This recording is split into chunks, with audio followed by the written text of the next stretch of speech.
Hey friends, happy Thursday morning. It is going to be a beautiful, beautiful day. Just wanted to share something that was on my heart this morning, something that I hope blesses you as much as it did me. In my Bible study this morning, I was in 2 Corinthians 6, starting in verse 14. This is an absolute gem. I highly, highly encourage you to read it, and I highly encourage you to commit it to memory. This is some of the best advice, especially for young people, that you will ever get. And this is what Paul says. Paul says, do not be unequally yoked. And he asks two important questions. He says, for what partnership does righteousness have with lawlessness? And what fellowship does light have with darkness? Obviously nothing. And we have to keep that in mind when Paul said in 1 Corinthians 15:33, do not be deceived. Bad company corrupts good character.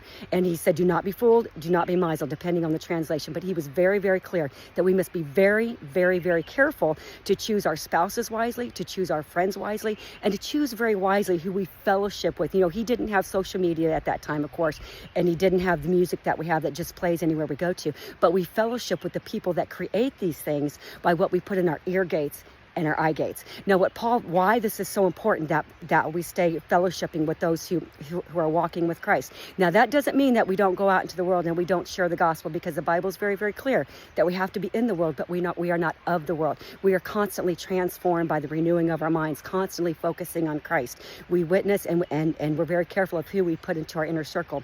But this is why it's so important. The picture that Paul would have had were two oxen, right? And when a farmer, he would choose his oxen very, very carefully, because the oxen would pull the equipment that would till the field and he would plant the seeds. That's why the oxen were always, they were paired up, and they would have the same temperament, so that they would get along with one another, so that they would work efficiently beside one another. And they would also have the same strength, or spiritually speaking, the same maturity. And this is what Paul was alluding to, because if one was stronger than the other, the weaker one, which would have been the rebellious one, right? Because you would always get one that was a rebel, and they would want to go their own way. Pretty soon, that one that was standing strong, standing firm, would be pulling so hard to stay on the straight and narrow, but eventually they would run out of strength, and they would either go to the right or they would go to the left. And pretty soon, what do you think happened? They would be going in circles, and they would be absolutely useless and not fulfilling the mission that they were designed to. So guys, my challenge to you today is to guard your eye gates, guard your ear gates, guard who you fellowship with, choose your friends wisely, choose your spouses wisely, and choose people that will help you walk along the straight and narrow. And this is the reward. If you go to the very last verse, if we heed what God said, to be set apart, and if we stay away from the unclean things, and we fellowship with light, that the reward that we get is we will be called sons and daughters of the Lord Most High. Can you think of any greater title than be called a son or daughter of the Lord Most High?